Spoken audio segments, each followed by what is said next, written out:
Ethan Brooks had once been a successful software engineer, well-regarded in his community, and a devoted family man. He had a loving wife, Lydia, and a daughter, Charlie, who was his world. Ethan's intellect and dedication earned him respect both at work and at home. But everything unraveled when he discovered Lydia's affair with Sheriff John Carter, a corrupt lawman. The betrayal shattered Ethan, but things quickly took a darker turn. Carter framed Ethan for domestic violence, fabricating evidence and coercing witnesses. Ethan was convicted and sentenced to 5.5 years in prison, losing everything he had worked for. After those long years behind bars, Ethan was finally released. Outside the prison, Ethan saw Lydia, his daughter Charlie, her grandparents, and his brother waiting for him. Not wanting to face them, he asked a guard to let him exit through a back door, citing a restraining order. The guard, understanding his reluctance, led him down a series of hallways to the rear exit. Outside, Lydia asked the guard about Ethan's release, and upon learning he had left quietly, she broke down in tears, realizing he wanted no contact with her. Ethan quickly made his way to the bus station, reflecting on the 6 years he'd lost. Once, he had been a happy man, married to Lydia for 18 years, deeply involved in his daughter's life. A 40-year-old software engineer with a gift for creating self-learning robots and sophisticated security systems, Ethan had built a comfortable life. His home, large with a spacious garden and an office backing onto a nature reserve, had been a dream he built at 20, thanks to the success of an internet search engine he had developed. Ethan, standing at 6 feet 2 inches and 190 pounds, had dark blonde hair and light brown eyes. He loved cycling and reading, but wasn't one for intense exercise. Though shy, he was caring and witty, with a remarkable ability to remember books and text for years. 6 years ago, Sheriff Carter had approached Ethan to update the traffic light system in Denz to reduce pollution. Little did Ethan know, this request would lead to Carter's obsession with Lydia. When Ethan completed the project and came home to celebrate, he found an unfamiliar car in the driveway. Thinking it was a visitor, he entered and found Lydia in bed with the sheriff. "What's going on here?" Ethan shouted in shock. Carter smirked. "I'll leave you two to talk," he mocked, scratching his groin before exiting. Lydia, clearly embarrassed, nodded as the sheriff left. Ethan, enraged, demanded, "Can we talk like adults?" Lydia replied coldly, "I want you to leave. Pack your things and go." Ethan was furious. "No. You let this happen. If you don't leave, you'll regret it. If you file for divorce, I'll take everything, and you'll never see Charlie again." "Are you insane?" Ethan retorted. "You think I'll just agree to that?" "I need this," Lydia said dismissively. "It'll pass. You're cheating on me and now threatening me?" Ethan snapped. "I won't stand for this. I'll leave now, but when I come back at 6, I expect you to be gone." Lydia didn't respond, retreating to the bedroom. 5 minutes later, Ethan was in his car, calling his lawyer. The next morning, Ethan's lawyer, Noah Reed, arrived. They had been friends for years, so it was easy to meet early. "Coffee?" Ethan offered. "Black with water," Noah replied. "Your coffee's too strong." "So what's the issue?" Noah asked. Ethan explained about Lydia's affair and the threats. Noah looked stunned. "John Carter? That's bad. He's corrupt. You need to protect yourself." Ethan nodded. "I'll give you power of attorney. Start the divorce papers." Noah agreed, but just as he was leaving, 5 officers burst in and slammed them to the floor. "Which one's Ethan Brooks?" one demanded. "I am," Ethan mumbled. "You're under arrest," the officer declared. "For what?" Ethan asked, confused. "Your wife and daughter accuse you of hitting them." "I didn't touch them," Ethan protested. "I haven't seen Charlie since yesterday morning." Noah intervened. "Ethan, stay quiet. Where are you taking him?" "2nd Street," the officer replied. "Don't say anything without me," Noah shouted as Ethan was led away. Noah quickly secured a flash drive and called his fiancée, Emma, before heading to the station. He was told to wait, but after an hour, he learned Ethan had been transferred. Realizing Carter's influence, Noah called a judge. Judge Martin answered, "This is strange. 3 transfers before noon?" It's suspicious. The officer hesitated. It's just a clerical error. He's at 2nd Street. Get Mr. Reed in to see Mr. Brooks immediately. And for the record, your names and badge numbers, the judge demanded. Sweat dripped from the officers as they complied. The judge's boss then offered to escort Noah to 2nd Street, where Noah found Ethan in a cell. Noah began recording. Ethan, did they try to talk to you? Noah asked. Ethan, his voice firm, replied, yes. They threatened me with a baton to confess to hitting Lydia and Charlie. I refused to say anything without you. Ethan's time in prison was worse than he expected. How did they treat you? Noah asked during their visit. I wasn't allowed to drink or use the toilet until everything suddenly stopped. Then they gave me a disgusting cup of tea, Ethan replied, his voice strained. I'm scared of what's next. Noah sighed. Sorry, Ethan. This has all been well planned. Have they transferred you yet? No, Ethan answered. I've been here since my arrest. Noah took a deep breath. I'm assigning your case to a colleague who's better suited for it. I'll handle your divorce. Ethan agreed, though it was clear how much the situation was taking a toll on him. Don't forget your power of attorney. 6 months later, Ethan's court case was a disaster. The prosecution had photographic evidence, testimonies from Lydia and Charlie, and statements from 2 unknown women, all painting him as a violent, unfit father and husband. Ethan couldn't provide an alibi, as his hard drives had failed during testing. He had chosen not to reveal his backup system, which might have cleared him. Lydia and Charlie sat in the courtroom, uncomfortable but resolute. Ethan sat motionless as the jury delivered the guilty verdict. The judge sentenced him to 5.5 years in prison, with the possibility of early release in 3.5 years. Ethan had no illusions that he would serve the full term, given the sheriff's influence. When the verdict was read, Lydia screamed. Her face drained of color, and Charlie sobbed uncontrollably. Sheriff Carter, sitting smugly in the gallery, grinned. Later, a woman handed Ethan a thick envelope in his cell, saying, "You've been served." Ethan passed the envelope to his lawyer, Noah Reed. 2 weeks into his sentence, Noah visited to discuss the divorce. Inside the envelope were divorce papers and adoption papers for Charlie, signed by Carter. Ethan signed the papers despite the pain it caused him.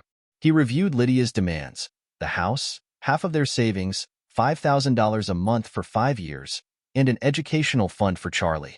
Noah activated a high-frequency buzzer to prevent eavesdropping. The house was mine before we married, Ethan said. That's unacceptable. Offer them a lump sum of $1 million instead of houses or education funds. Noah agreed and prepared a counteroffer. Before turning off the buzzer, he asked, "What about the investment fund?" Ethan replied, "I mentioned it, but never told her the amount." Noah asked, "Has the city paid for the traffic light upgrade?" "I don't think so," Ethan responded. "Remind them that $175,000 is my fee." Noah nodded. "I may need your help with that," Ethan added. Noah left the prison, both sad for his friend's unjust sentence and pleased that he was about to close a deal on the house he wanted. But he also needed to extract $175,000 from the municipality. The next day, Ethan was moved to a new cell. After a brief speech, the warden escorted him to his new location, where he met R2, the biggest bully in the prison. Ethan observed R2, who was writing a letter on a scrap of paper. Ethan cleared his throat, then politely asked, "What are you writing?" R2 growled, "If you tell anyone I write poorly, you'll die painfully." Stunned, Ethan asked, "Nobody taught you?" R2 looked surprised. "You're the first to ask. I've worked since I was 8. What are you writing about?" R2 paused, then said, "A letter to my grandma. Her 87th birthday is next week." Ethan, with a gentle smile, offered, "Can I help? If you dictate, I can write it for you." "No, I want to write it myself," R2 replied, then grinned. "But when I'm done, you can rewrite it for me." "Good idea," Ethan said. "I can teach you to read and write." Tears welled up in R2's eyes. "Yes, but don't tell anyone," he whispered. Ethan nodded. "I won't. You're trying, and that deserves help. I'm Ethan. What's your name?" "Ryan Hill," R2 replied, with a shy smile. "Don't laugh. but everyone calls me R2. Ethan chuckled. R2? The second highest, most dangerous mountain? Live up to your reputation, Ryan.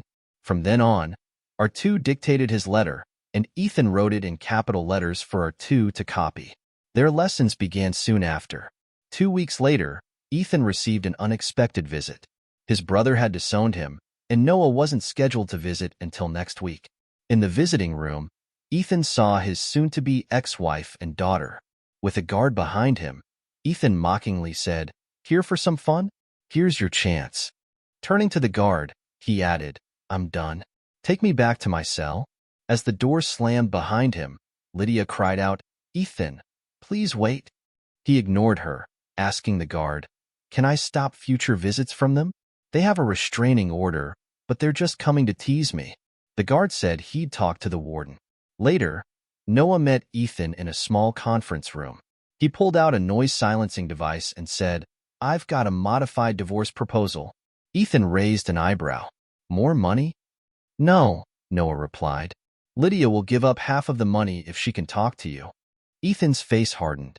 "Tell her I'd rather lose $500,000 than talk to her." "Ethan, that's a steep price to pay," Noah cautioned. "I know, but it's just money," Ethan said firmly.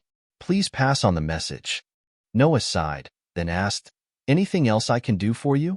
Ethan smiled slightly. "Yes. I need children's books, from beginner to advanced levels. 2 books per level." Noah was taken aback. "Why?" "It's for my cellmate," Ethan explained. "I'm teaching him to read." Noah smiled. "That's just like you, Ethan. I'll take care of it." The following week, Ethan received a package of books, sparking curiosity among the guards and prisoners. One guard unpacked them, commenting on Ethan's intelligence, but Ethan remained silent.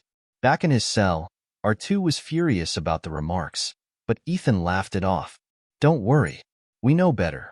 Start with these books, and I'll have questions after. Read carefully." R2 grumbled, "Why read books? I just want to read so they can't deceive me." Ethan patiently explained, "Reading helps you recognize words and learn more. Newspapers and books can be interesting. Start with these and keep it quiet." Ryan reluctantly agreed, "Okay, but only because you called me friend. Aren't we friends?" Ethan asked, extending his hand. R2's large hand enveloped Ethan's. "Yes, you're my first and only friend," he replied. Ethan realized how lonely R2 must have been and wanted to change that. Later, Ethan entered his cell bruised and beaten. R2 immediately jumped up, dropping his book. "What happened?" "My wife wants my house. Sheriff Carter sent a message," Ethan croaked. "They'll keep doing this until you give in," R2 warned. "I don't care. The house is mine," Ethan declared. R2 asked for a description of the attackers. Ethan described one of the 4 men before heading to the infirmary. The next day, 4 men found themselves in the infirmary, sending a clear message: "Leave Ethan alone." Over the next month, R2 proved to be a quick learner and avid reader, even referring other inmates to Ethan for lessons. Ethan became known as Dr. Ethan and soon had a class of about 10 prisoners. During a lesson on life after prison and job struggles, many nodded in agreement, sharing their frustrations about returning to prison due to lack of opportunities. This sparked an idea in Ethan. He asked each man what kind of business they wanted to start. A baker wanted to open a bakery, so Ethan assigned him a math assignment to write a business plan. R2, wanting to work in security, was given the role of head of security. Ethan joked, "Need a thief to catch a thief?" R2 grinned, agreeing. During Noah's next visit, Ethan shared his idea of an investment fund for ex-prisoners to start businesses. Noah agreed to handle the legal side while Ethan managed the finances. They sealed the deal with a handshake. Noah then mentioned Lydia. She signed the divorce papers. She only wants half of the savings, no alimony. She won't claim the house or Charlie's funds. Here are the documents. Ethan signed the papers, reflecting on Lydia's change of heart. 6 months later, he was officially single again. The investment fund Ethan and Noah set up was a success, helping many prisoners find jobs or start businesses. Ethan became highly respected. Newcomers who caused trouble were quickly dealt with. Ethan's lessons calmed the prisoners, making the guards' jobs easier. One day, A social worker asked Ethan why he wasn't on the parole list. Ethan was blunt.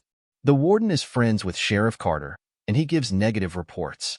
Plus, I don't want parole. Carter's henchmen might send me back to prison. I'll leave in a year, and then I'll be truly free. The social worker raised an eyebrow. You don't have much faith in the legal system? Ethan replied, No. I was framed by the sheriff and my ex-wife. I can't prove it.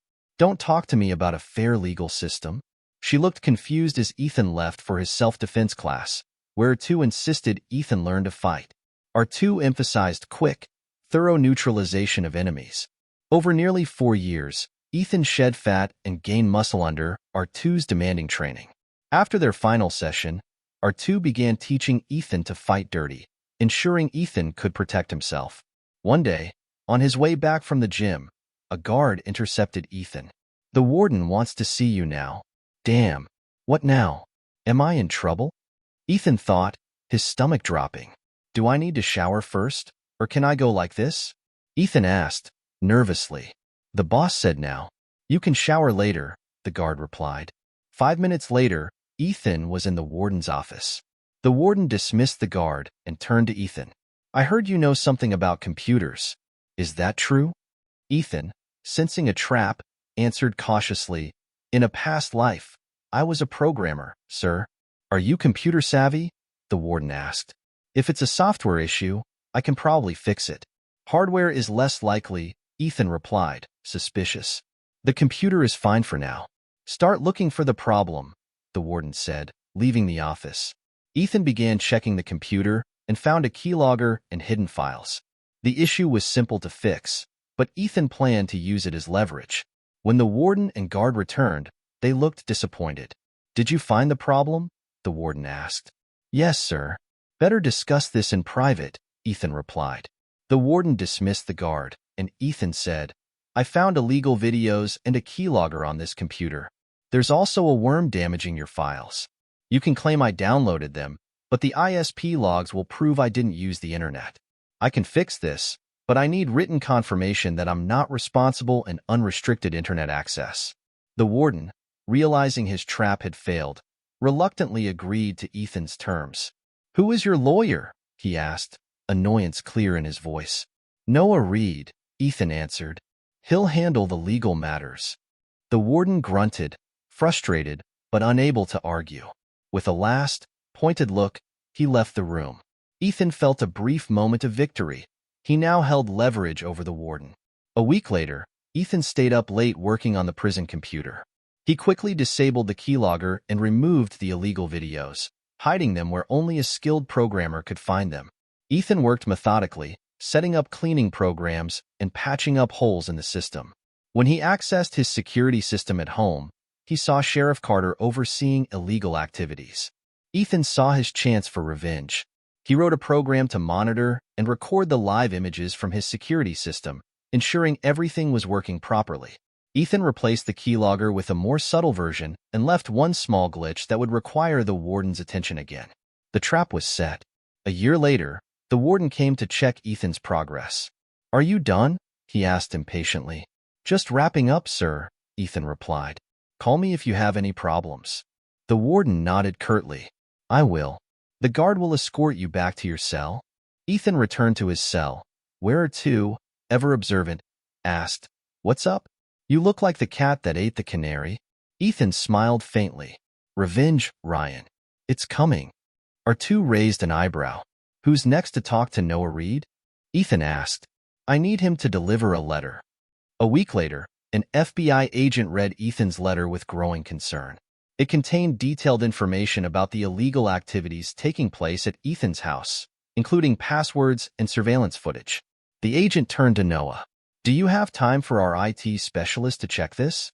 Noah smiled. I have all day. The IT specialist verified the connection and watched the footage, confirming Ethan's story. They saw Carter in the middle of illegal operations, just as Ethan had described. The evidence was undeniable. A few days later, Ethan received the good news. The FBI had used his information to gather enough evidence to take Carter down. Ethan's satisfaction was palpable. Before Ethan's release, Sheriff Carter was escorted into the prison, now in chains. Upon seeing Ethan, he shouted, "You think you've won?" Ethan met his gaze calmly. "You're going to rot in here for the rest of your life." Carter bellowed threats, but Ethan didn't flinch. He had one. In a small conference room, Ethan met with the FBI agent. She smiled, her tone respectful.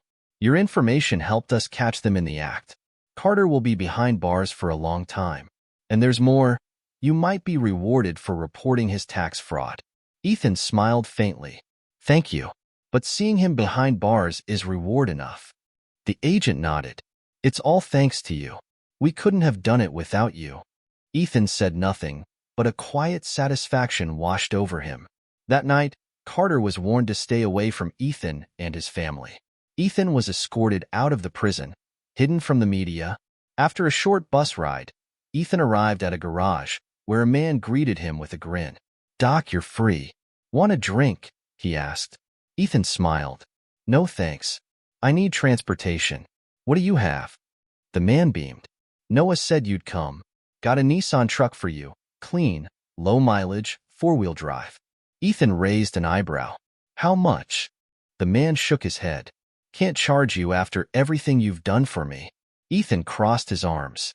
"I'll take a discount, but nothing for free." The man sighed. "Noah predicted this. We'll work it out." He handed Ethan the keys. "It's all set." Ethan drove off, heading to visit his old friends. When he arrived, Emma greeted him with a warm smile, and Noah entered noisily, laughing. "What's that ugly sapphire blue truck in my driveway?" he asked, hugging Ethan. "Welcome back, Ethan. So glad to see you." Ethan returned the hug, overwhelmed. "It's good to be back." Later, Emma prepared dinner, and the three of them sat down to eat. Ethan felt lighter, even if just for a moment. The worry and tension of the past years began to slip away. After dinner, Emma stood up. "Tonight is for celebration," she said. "Tomorrow, we'll deal with everything else." Ethan nodded. "Understood." As the evening wound down, Emma informed Ethan that the guest room was ready for him. Ethan hesitated, offering to stay at a hotel, but Emma insisted. "No arguments. You'll sleep here. Tomorrow, we'll visit your house together." Ethan smiled, touched by her kindness. "Thank you. I'm dead tired. Show me where to sleep." Emma reminded him gently. "Remember, we're friends. You helped pay for this house with your traffic light project. Noah will show you to your room. Tomorrow is a new day." Ethan smiled again, a weight lifting off his shoulders. As he lay down, he heard Emma's voice call out, "Good night, you big fool. We love you." Ethan closed his eyes, feeling at peace for the first time in years. The next morning, Ethan struggled to sleep, missing the familiar sounds of the prison. Eventually, he drifted into a restless sleep. Meanwhile, Richards kept a close watch on Ethan's house. Through binoculars provided by the FBI, she spotted a thin, bearded man get out of Ethan's truck, looking around. The couple with him seemed sympathetic, but the man grabbed a crowbar from the truck before they entered the house. Ethan walked through his ruined home. Everything was destroyed. The kitchen filthy, the bedroom smelling of mold, and the electrical wires cut. All his valuables were gone. He wondered if he could ever restore it to what it once was. He fetched camping supplies from his truck and started to bring them inside. Just then, Olivia returned with her son, Lucas. Emma noticed Ethan's distress. "It's okay, Ethan. We're here for you," she said quietly, offering him comfort. Ethan struggled to keep his composure, but finally let go of his emotions, hugging his friends and thanking them. "I don't know what I'd do without you." Emma asked gently, "Are you sure you want to stay here? Please, come with us." Ethan managed to chuckle. "I'm good. I need to buy a new phone and get to work. This is my home, and I'll make it mine again." He asked for their phone numbers, and they gave him their business cards before heading to their car. As they almost reached the car, Olivia approached hesitantly. "Good morning. I'm your neighbor. Can I ask you something?" Olivia asked. Emma's response was curt but not unfriendly. "You can ask, but I might not answer," she said. Olivia explained that she was concerned about her safety after the disturbances, especially regarding Ethan. Noah laughed, but Emma assured Olivia, "Your neighborhood just improved." "No, Ethan's not okay yet. but he will be. And no, he's not dangerous. He's one of the kindest people I know. He'll be the best neighbor you've ever had." As they drove away, Olivia remained puzzled, but Ethan returned to his house, which was still a mess. The electrical panel had been tampered with, but the solar panel system for his security cameras seemed intact. He set about cleaning up and, as he did, noticed Olivia watching from her window, wariness mixed with curiosity. Ethan called Noah to get the list of his ex-con network contacts. The next morning, Olivia saw Ethan working outside with a laptop. Her curiosity got the better of her, so she looked him up online. To her surprise, she found that Ethan had served 5.5 years in prison for assaulting his wife and daughter, a fact that contradicted Emma's reassurances. Olivia was conflicted, but decided to stay cautious. While having breakfast with her son Lucas, Olivia noticed a car marked "Excon Services" pull up, and 2 men greeted Ethan. The van's slogan read, "We learned honesty the hard way, now offering honest work at a fair price." Ethan instructed the men to clean the kitchen, bedroom, and office, throwing out everything that was beyond repair. That evening, another truck arrived to take away a dumpster, and soon after, a woman from Excon Services arrived with flowers from Dr. Ethan. She apologized for the noise. Olivia, now somewhat intrigued, waved back at Ethan, who smiled. 2 weeks later, Ethan had cleared out most of the wreckage and began planning the restoration with a contractor. His bedroom and part of the kitchen were usable, and Ethan enjoyed the sound of the rain from under an awning while he worked outside. When he saw Olivia's car struggling in the mud, he grabbed an umbrella and walked over to help. "Good afternoon. I'm Ethan Brooks, your neighbor," he said with a slight smile. "Yeah, sorry. I'm in a rush. I need to pick up my son, Lucas, from school, but my car's stuck," Olivia replied, looking frustrated. "Your car isn't going anywhere. You can either take mine or I'll drive you. If you don't mind being seen with an ex-con," Ethan offered, half joking. Olivia hesitated. "I'm more afraid of driving your truck, but could you give me a ride?" she asked, giving in. "Sure, grab your coat. I'll lock up the house," Ethan replied with a smile. As Olivia got into his truck, she whispered, embarrassed, "Do you need help with the car?" "I can't afford a mechanic." Ethan cut her off gently. "Neighbor help, no strings attached. Just a friendly face and occasional coffee." Olivia, a bit ashamed, introduced herself. "I'm Olivia Harper. Sorry for being rude." "Yes, please, if you can fix it." Ethan called his contact on speakerphone so Olivia could hear. "Doc, how can I help you?" came the voice on the other end. "Hey, Chloe, can you have Mason check my neighbor's car? The keys are in it. We're picking up her son," Ethan instructed. "Of course, document." "Anything else?" Chloe asked. "Just have Mason call me with news." "Thanks," Ethan replied. Olivia looked impressed. "Are you their boss?" "No, I helped them start their business," Ethan answered. "Noah Reed and I founded iSpec Skin and XCONF to help ex-prisoners. We're offering them a chance to rebuild their lives." Olivia nodded, her curiosity piqued. That's really nice. I didn't know." Ethan smiled. "Everyone deserves a second chance. We all make mistakes, but we can do better." As they drove off, Olivia felt a little less wary. Ethan might have a troubled past, but he seemed determined to make a difference, both for himself and those around him. "That's why I get extra help," Ethan explained. Olivia looked at him in a new light. When they arrived at school, Lucas spotted the truck and exclaimed, "Cool, our neighbor's truck. Why is it here?" "Our car broke down," Olivia explained. Ethan smiled and introduced himself to Lucas. "I'm Ethan. If your mom agrees, you can call me that too. Let's go home." At home, Mason pulled Ethan aside. "This car's a trap. The engine's burned out, and the rest is worse. What should we do?" he asked. "She needs a car. Do you have anything suitable?" Ethan replied. "I've got a Nissan Rogue, but the color's terrible." "She can take it," Mason offered. "Just swap it out. Send me the bill." Ethan nodded. "Get me her car and papers, please."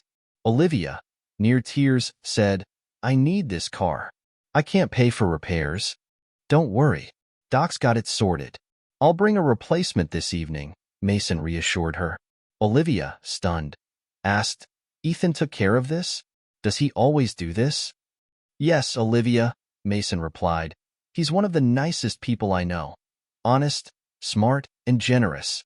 He never asks for anything in return. A lot of people owe him. Mason added, I don't believe for a second that he hurt his ex-wife and daughter. He doesn't have it in him.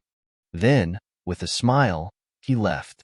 Meanwhile, Ethan accessed his backup hard drives and reviewed the recordings.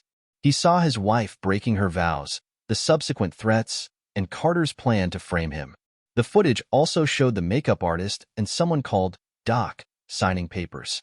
Ethan sat, tears streaming down his face as he processed the betrayal. He paused the footage when he saw Carter and noticed the body language of the prosecutor and judge. Ethan heard Carter say, "This man is a threat. He must be silenced permanently." Ethan turned off the hard drives, his heart heavy. He called the FBI. When they arrived, Ethan handed them 2 discs. "I need certified copies of these recordings," he said. "These notes show I was framed and imprisoned despite my innocence. I have accounts to settle."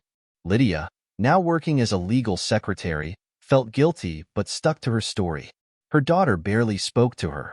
One day, the prosecutor called her into his office, where an FBI agent named Walker showed her credentials. "We're reopening Ethan Brooks's case," Agent Walker said. Lydia turned pale. "Why?" she asked nervously. Agent Walker showed her the footage of Lydia and Carter plotting against Ethan. Lydia fainted. When she came to, the prosecutor was handcuffed. "You thought you could get away with this?" Agent Walker asked. "We have months of recordings, including a slaughter plot." A week later, Lydia confessed.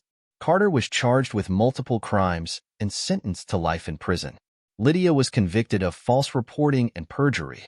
Ethan made it clear he didn't want his former daughter left without a mother. He went to Noah, and together, they sued Lydia for $100,000 for every year Ethan was imprisoned. They also sued Carter for $1 million per year, plus damages to Ethan's home and property. The city of Denz quickly settled its part in Ethan's unjust imprisonment. Carter, arrogant, thought the lawsuit would have no consequences.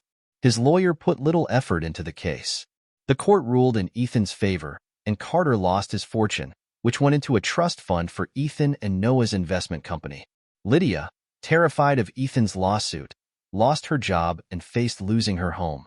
In prison, she was isolated and ignored by fellow inmates. One guard cynically told her about an investment program created because of her actions against Ethan. Carter, meanwhile, learned Ethan had been awarded $5 million, plus $500,000 for renovations to his home. Enraged, he shouted, "I'm going to liquidate Ethan." Less than a week later, visitors came to him at night, less gentle than before. Ethan had been out of prison for a year. R2 joined him, and they became close friends. Ethan's house was restored, though minimally decorated. He quietly purchased all the homes for sale in the cul-de-sac. One stormy night, Ethan saw Olivia and Lucas huddled at his doorstep, wet and shivering. Angrily, he grabbed 2 raincoats and ran downstairs. "What are you doing? You'll freeze," he shouted. "Here, put these on and come inside." Olivia hesitated but, after a moment, accepted. "I'm sorry," she whispered. "I panicked." Ethan calmed down, his voice soft. "Sorry for shouting. I was just concerned." "What happened?" "The electrical panel exploded," Olivia explained. "Okay, someone will check it tomorrow. Stay here tonight. I'll set up beds for you and Lucas." "No objections," Ethan insisted. Ethan found t-shirts for them and showed Olivia to the bathroom for hot showers. As he set up his flip phone in the office, he heard Olivia at the doorway and saw her figure standing there. Embarrassed, he asked, "Do you need something?" "Yes, you big idiot," she said. "I need to thank you. Can I kiss you goodnight?" Olivia kissed his cheek and added, "Why did your ex leave you and treat you so badly?" "I don't know. Anyway, she's behind bars now," Ethan replied quietly, his voice tinged with both sadness and relief. Olivia blushed and ran to get dressed. When she returned, Ethan explained, "I designed hidden backup security systems. The external system exposed illegal activities, leading to Carter's downfall. The internal system has evidence proving my innocence." He sent Olivia to bed, adding, "We have a busy day tomorrow." The next morning, a contractor, Ryan, arrived with R2 to inspect Olivia's house. Ethan introduced him to Olivia and Lucas. Ryan whispered to Olivia, "Don't drink Ethan's coffee without water." Olivia laughed. "I know. I tried it this morning." Ryan reported that Olivia's house was nearly uninhabitable. Olivia cried, but Ethan acted quickly. R2, install a lock on my bedroom door for Olivia and give her the keys. Who's your landlord? My ex, Olivia sobbed. He won't sell me the house. Ethan instructed R2, handle that too. Olivia asked, why a lock? Neighbors still think I damage women, Ethan replied. When do you work today? I don't need to. They pay me pennies and expect 150%. I can barely make ends meet and can't find another job because of my ex, Olivia explained. Ethan asked, what's your job? I studied organization and business. Now I work as a secretary, Olivia answered. Ethan, fond of Olivia, saw an opportunity. Would you like to work for me full-time? Here, or from your house once it's renovated? Olivia blushed. I have no references and need to care for Lucas. Ethan smiled. You can work here. I'll set up a room for Lucas and help with his homework. Make up your mind. It'll benefit both of us. Olivia, surprised, asked, do you like me? Why not? If you were just a roommate, you'd be in a rental, Ethan replied. Please say yes. Emma and Noah will discuss the rest. Olivia hugged Ethan and kissed his cheek. When do I start? Now, Ethan said, I suddenly want to decorate my house. You can stay here during renovations, Ethan added. Yes, and start? Olivia asked.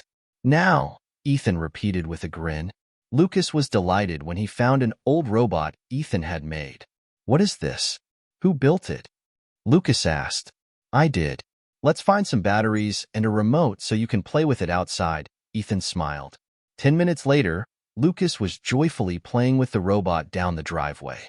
Ethan arranged a babysitter for Lucas, and he and Olivia headed to a shopping mall. I quit, Olivia said, looking both relieved and apprehensive. They weren't happy. They offered me a promotion and more work, she added. Ethan maneuvered into the parking lot. Too little, too late. What did they offer? Olivia noticed his concern and teased. What do you offer? Ethan smiled. You'll start with $4,000 a month, free housing, and my eternal gratitude. Deal, Olivia exclaimed. But free housing? You haven't bought a house yet. Ethan grinned. Don't underestimate Ryan's negotiation skills. 2 weeks later, Olivia was amazed at how quickly the ex-con crews worked. She started moving her belongings back to her house but felt a bit sad. She was growing fond of Ethan.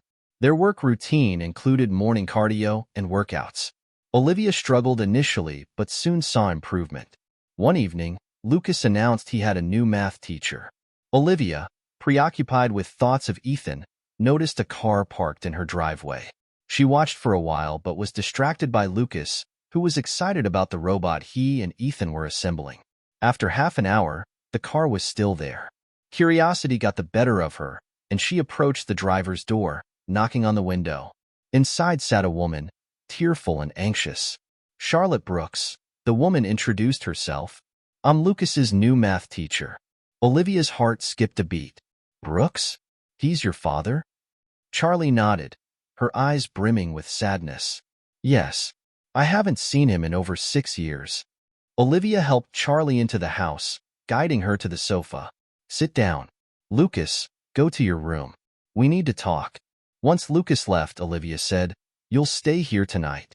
Charlie collapsed onto the sofa, overwhelmed with emotion. I heard about the work here and thought, maybe he was helping you. I didn't know where to go. Olivia softened. You don't need to explain. Let's just calm down.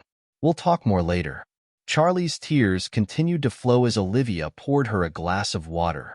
The moment was heavy with the unspoken bond between father and daughter. Charlie let out a sigh of relief as she finally found someone to talk to. Your father always taught me to help when needed, she said, her voice shaky. Olivia, understanding the unspoken question, replied softly, I know almost everything. He never mentioned your role, just that John Carter adopted you. Charlie shook her head. I refuse to be adopted. I stopped talking to my mom when I realized what they had done to my dad. When Carter tried to enter my room while I was dressing, I struck him. I left home the moment I turned 18. It wasn't a home anymore. After that, my mom and Carter broke up. Olivia absorbed the information slowly, her mind reeling as she pieced it all together. Ethan had always thought his daughter was adopted. After a long pause, Olivia said, "We need to find a way to reunite you with your father. He still keeps a photo of you in his desk." Charlie looked at Olivia, her eyes filled with sadness and hope. She reached out and lightly touched Olivia's hand. "You love him, don't you?" Blushing, Olivia nodded. "Yes, but I don't know if I stand a chance." Charlie gave a soft, knowing smile. "Maybe I can help. My mom always said he's shy and doesn't want to impose on women. The more he cares, the more distant he becomes." Olivia's heart sank as Charlie's words confirmed everything she feared. "He loves you, but he's stubborn, and he needs to feel needed. My mom had to be aggressive to get close to him. Please, take care of him. I just want to see him happy." Olivia paused, struggling with her own emotions. "I want to see him happy too. But after everything, he demanded those 5 years back."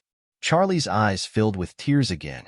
Olivia spent a restless night, trying to understand Ethan's behavior and how to approach him. Finally, she decided to take action.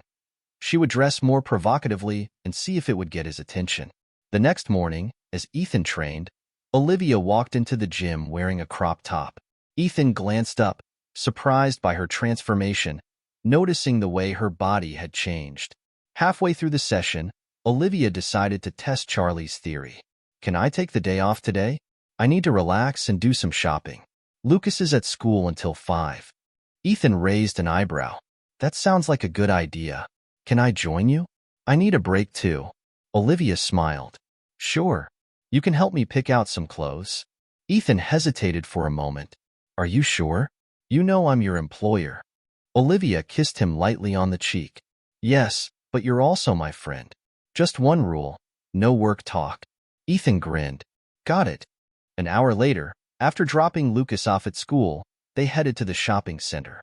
Over coffee, Olivia told Ethan that he needed to update his wardrobe and shed his convict image.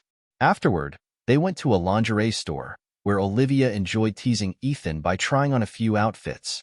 She noticed his eyes follow her as she tried on one dress that pushed up her chest and another that she liked but couldn't afford. In the sportswear section, she missed Ethan's discreet gesture to the saleswoman, signaling for her to prepare something for Olivia. Later, over lunch, they playfully argued about the bill, but Ethan insisted on paying.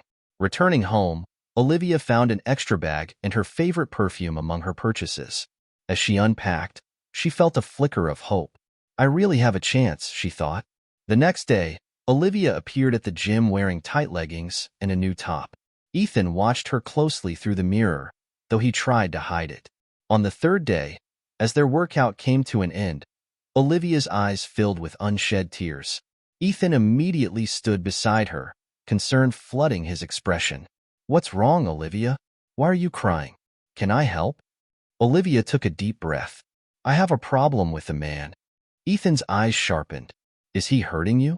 "In a way," Olivia said softly. "The problem is, I love him, but he doesn't seem to notice my advances. Any advice?" Ethan hesitated, his face unsure. "Olivia, you've come to the wrong person for advice, but I'll try. If he's that stubborn, he needs a wake-up call. He'd be a fool to ignore you. You're smart, beautiful, and have a big heart. Be straightforward. He'll come around." Olivia straightened up, walking over to Ethan with purposeful steps. She sat on his lap, her cheeks flushed. "I'll be straightforward then. Ethan, will you make love to me here or in your bed?" Ethan froze. "What? You mean me?" "Yes, you," Olivia replied, her voice firm yet full of affection. "Olivia, do you love me?" Ethan asked, his voice full of disbelief. Her nod and smile answered him more than words ever could. Ethan's expression softened. "I've loved you too, since you sat on your doorstep, looking so vulnerable." "Why didn't you tell me?" she teased, gently brushing his hair from his forehead. "I couldn't. I'm your employer, your landlord," Ethan explained, a sheepish grin crossing his face. I promised myself no strings attached, just coffee and companionship. Olivia kissed him, her lips lingering. Sometimes, you're too decent for your own good. Ethan stood and took her hand. Come on, let's head to the bedroom.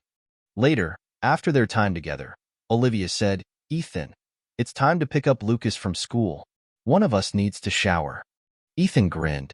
Why don't we shower together? No, Olivia replied, her tone playful. If we shower together, we won't make it in time. I'll go first and get Lucas. Ethan reluctantly agreed. After Olivia showered and dressed, she drove to school. When she arrived, Lucas was with Charlie. Olivia sent Lucas to the car, and Charlie smirked at her. Found your man? You're walking funny. Olivia laughed. Thanks for the tip about your dad. I almost had to drag him to bed myself. But don't worry, I'll help you reconnect. Just be patient with him.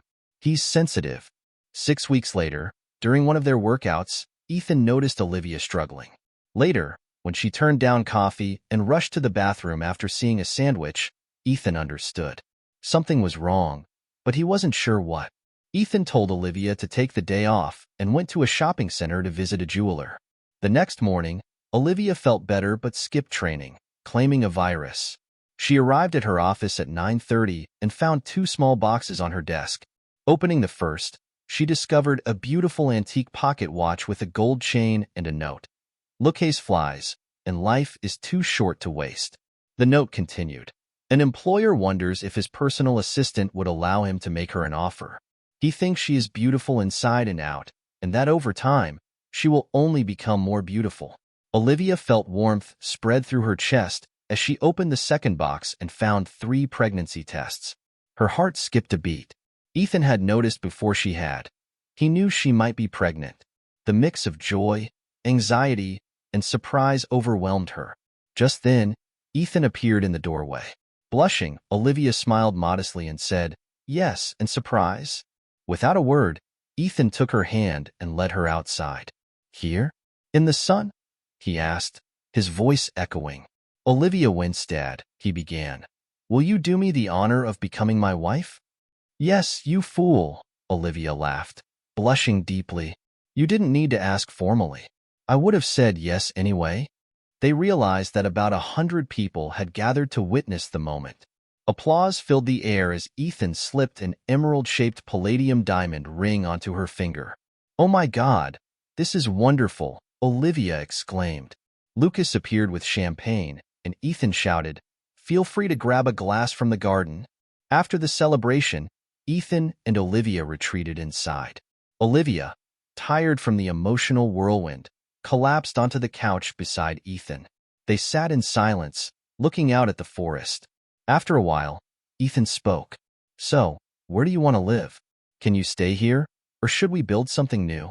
This house needs renovations, especially with you pregnant. What about my old house? Olivia asked. Ethan smiled. I like this house. It's spacious and bright, with happy memories. Let's stay here. As for your old house, it's yours. When Ryan bought it, I had it re-registered in your name. It's your decision now. Do you know anyone who might want it, or should we sell it? Olivia paused, considering.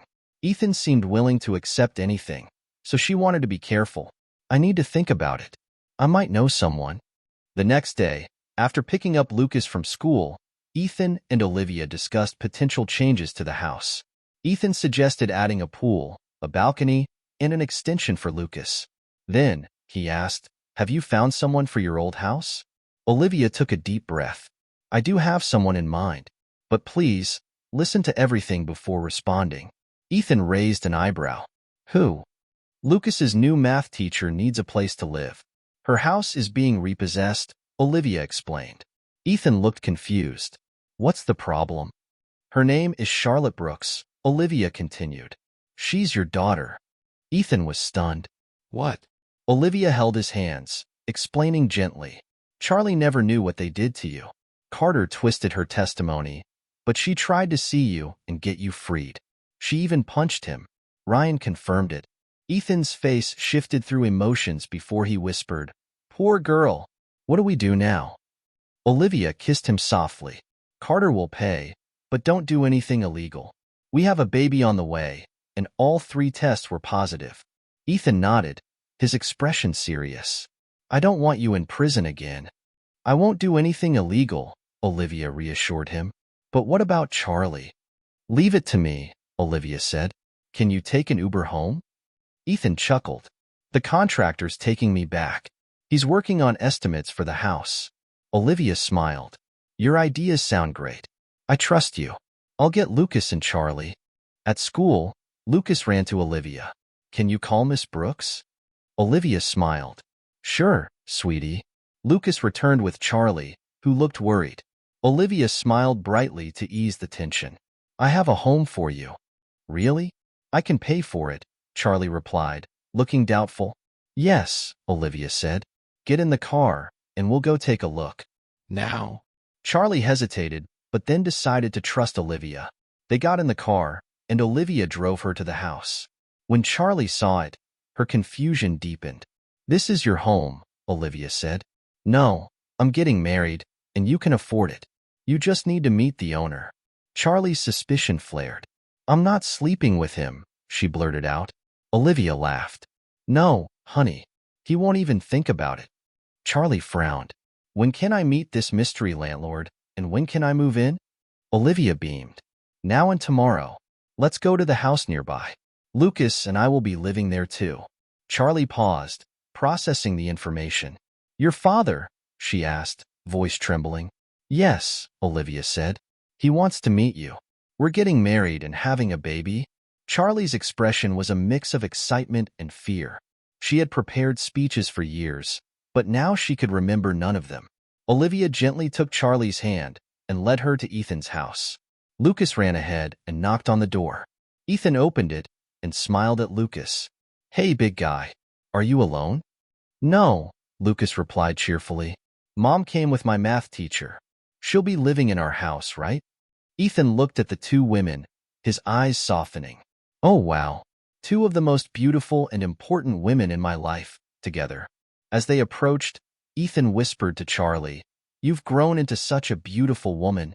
May I hug you? Charlie, overcome with emotion, flew into his arms, sobbing. Daddy. They stood there, embracing, until Olivia called them inside. Charlie studied her father closely. He looked older than she remembered, with a furrowed brow and a lean physique. Oh, Dad, I'm so sorry, she whispered. Olivia intervened. You 2 should continue this conversation alone while I prepare dinner. I assume you'll stay for dinner, Charlie? Charlie hugged Olivia tightly. Thank you so much. I'm so happy. It's all thanks to you, Mom. Olivia smiled through her tears. I'll do anything to make Ethan happy. Now go talk to your father.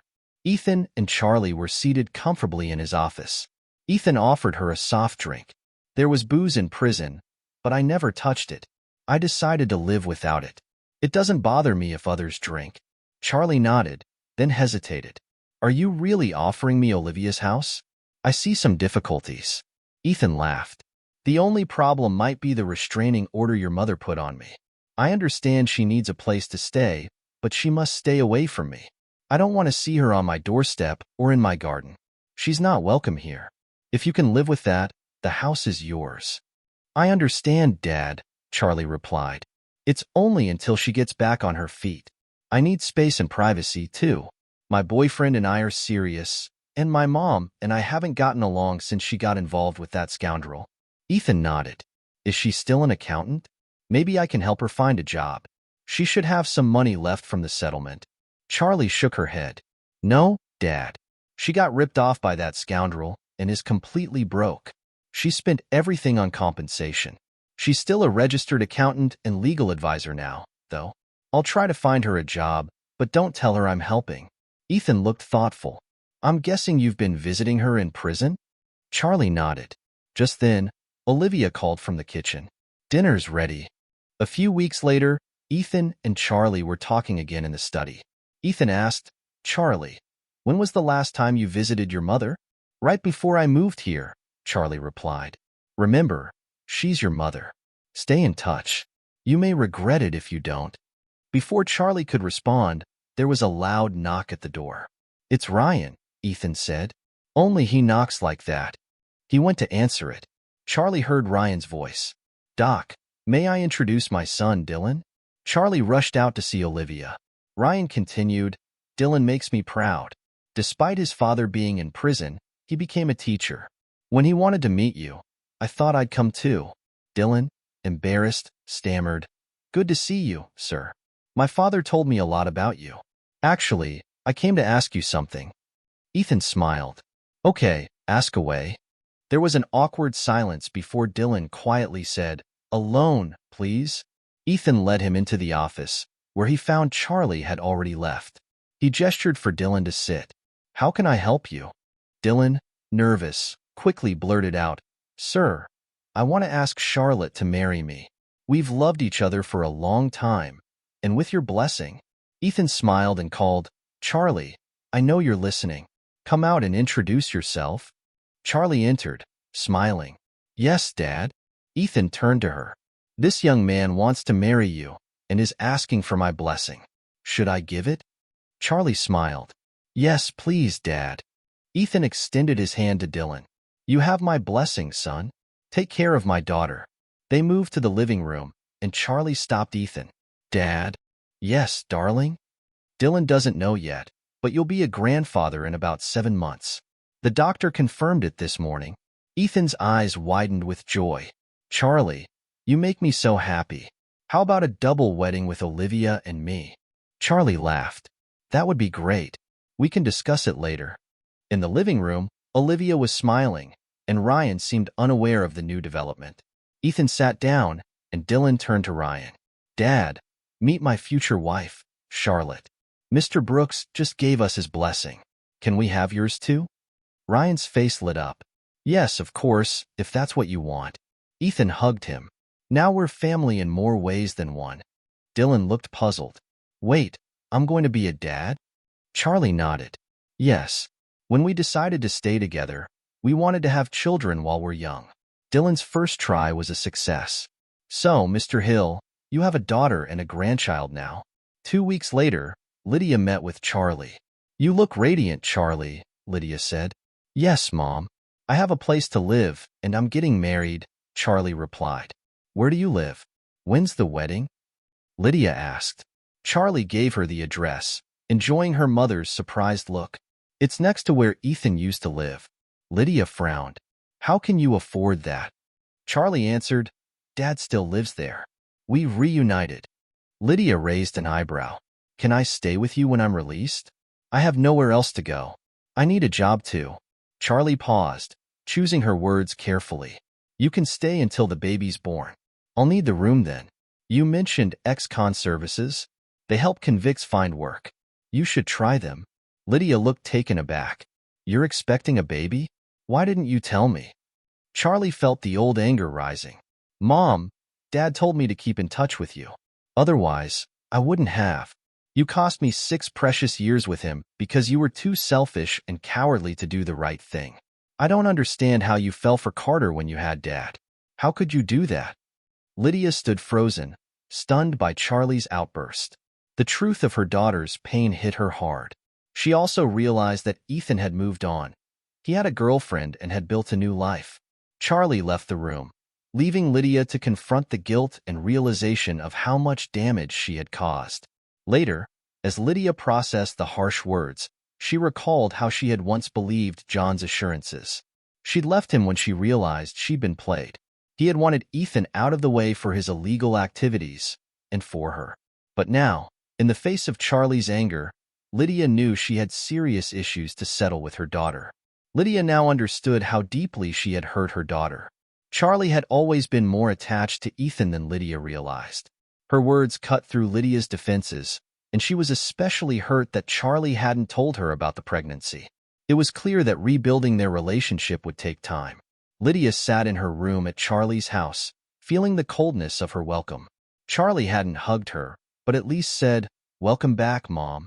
You're our guest. This is Dylan Hill, my future husband and the father of our child. You can use everything in this house while you look for a job. There's a laptop in your room.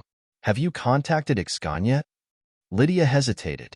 I tried, but they weren't interested. It felt like I was banned. Dylan spoke up. I'll ask my father. He has a say in ex-con hiring. He made sure Ethan's request that you be treated with respect in prison was followed. Lydia looked confused. What does your father have to do with my ex-husband? Charlie interrupted, her tone sharp. Mom, don't even try. Dad wants nothing to do with you. Okay? Dylan explained Ethan and Ryan's connection, which Lydia had not fully understood. The pieces of the puzzle started to fall into place. Lydia decided to rest, secretly hoping to find a way to reclaim Ethan's heart. Later, Charlie informed Lydia that she had a visitor.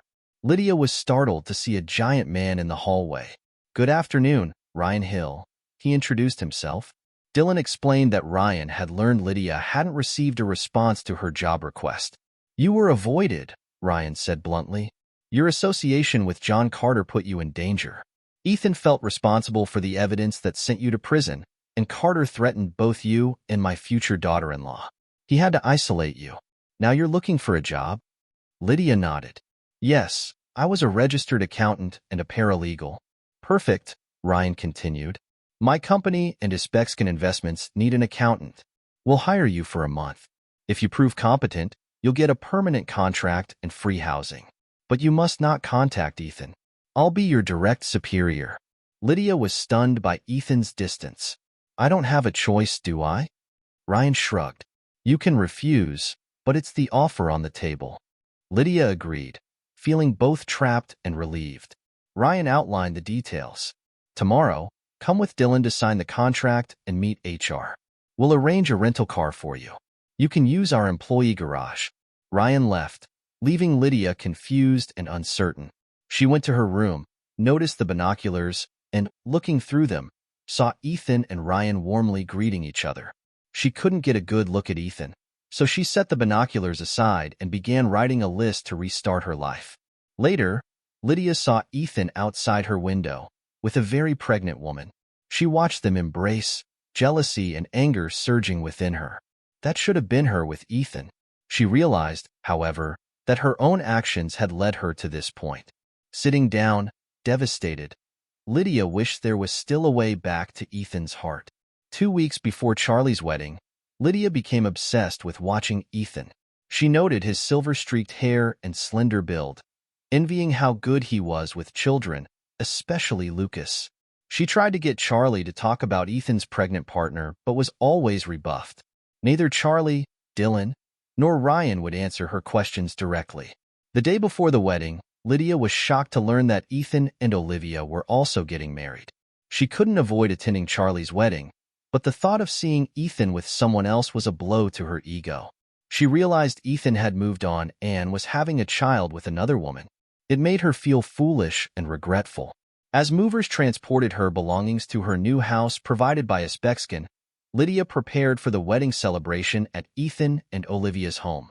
Dinner was friendly, the food exceptional, and Lydia engaged in conversation with 2 young men about music and theater. But when the dancing started, she sat alone, watching. Dylan invited Lydia to dance, and as they moved across the floor, Lydia noticed Charlie and Olivia talking to Ethan, who looked worried. After the dance, she felt a light touch on her shoulder and turned to find Ethan standing behind her. Up close, Lydia saw the sadness in Ethan's eyes. Realizing the full extent of the pain she had caused him, she felt a deep shame. Ethan asked her to dance, and as they swayed together, Lydia sobbed, apologizing for all the hurt she had caused. Ethan responded softly, Lydia, I'm glad you show remorse. We're dancing because the women I love convinced me to have compassion for you. I hated you until I met Olivia. She filled the void with her love. We dance now as strangers with a shared past. I won't avoid you anymore, because of our daughter and soon-to-arrive grandchild. But it will take time before I can call you a friend. Remember, I have guards watching you closely. Lydia realized how much Ethan had changed. He was strong, enduring. She regretted the person she had been and the consequences of her actions. Instead of being close to her daughter on her wedding day, she felt like an outsider. Depression settled over Lydia as she clung to Ethan, mourning what she had lost. Ethan saw her as the woman she used to be, full of pride but now broken. There are people who will help you, he said quietly. I've provided the basics. The rest is up to you. Charlie, noticing Lydia's emotional state, offered to let her stay the night or arrange for her to go home. Lydia chose to return to her new home, and on the drive there, Emma spoke to her. You're alone now, Lydia. You must pay for your wrongs, Emma said. We saw you realize what you did to Ethan tonight. He destroyed Carter, but he doesn't want to deprive his daughter of a mother. We offer you counseling to help you understand and deal with the consequences. If you agree, tell Ryan. Arriving home, Lydia collapsed on the sofa, overwhelmed by remorse and loss. Ethan had moved on, and she had to face the truth. It was time for her to try to rebuild her own life, even if it meant starting over from scratch.